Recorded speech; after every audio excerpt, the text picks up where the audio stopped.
jatuh bangun, terseok-seok dan berlari lagi. Demikianlah, setelah tenaganya terkuras habis, dia baru sampai di belakang lelaki berjubah putih itu.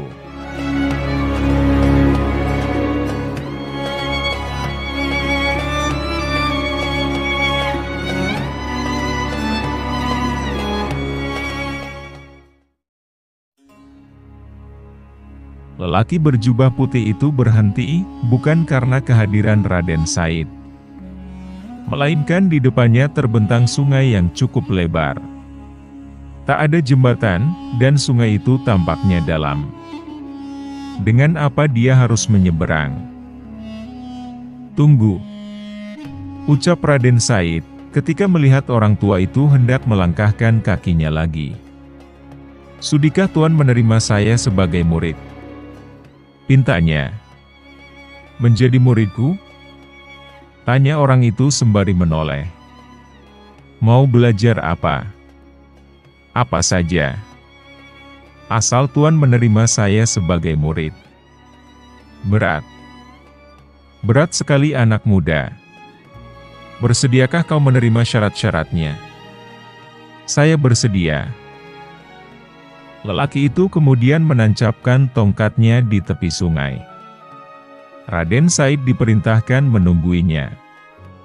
Tak boleh beranjak dari tempat itu sebelum lelaki itu kembali menemuinya.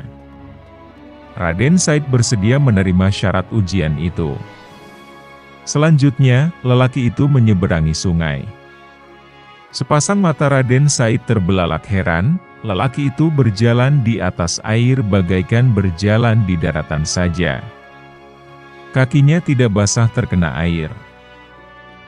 Setelah lelaki itu hilang dari pandangan, Raden Said duduk bersila. Dia berdoa kepada Tuhan supaya ditidurkan seperti para pemuda di Goa Kahfi ratusan tahun silam. Doanya dikabulkan.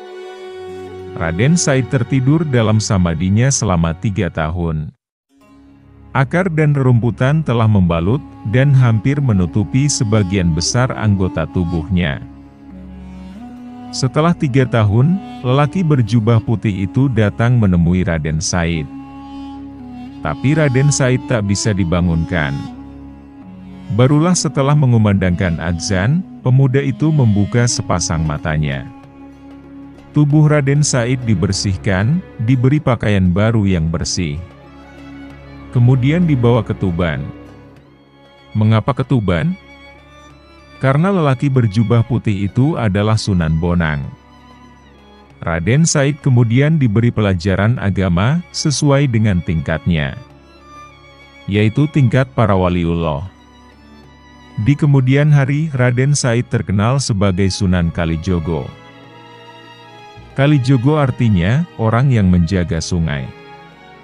Ada yang mengartikan Sunan Kalijogo adalah penjaga aliran kepercayaan yang hidup pada masa itu.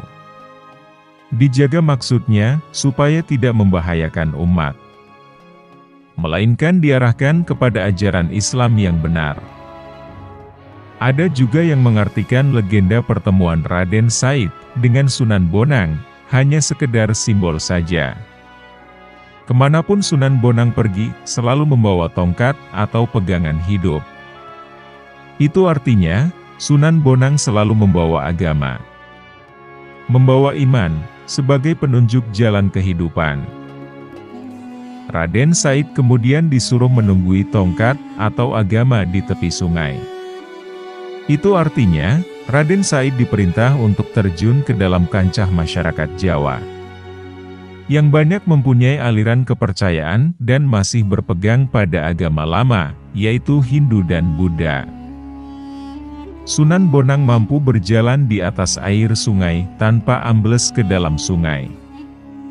Bahkan sedikitpun ia tidak terkena percikan air sungai.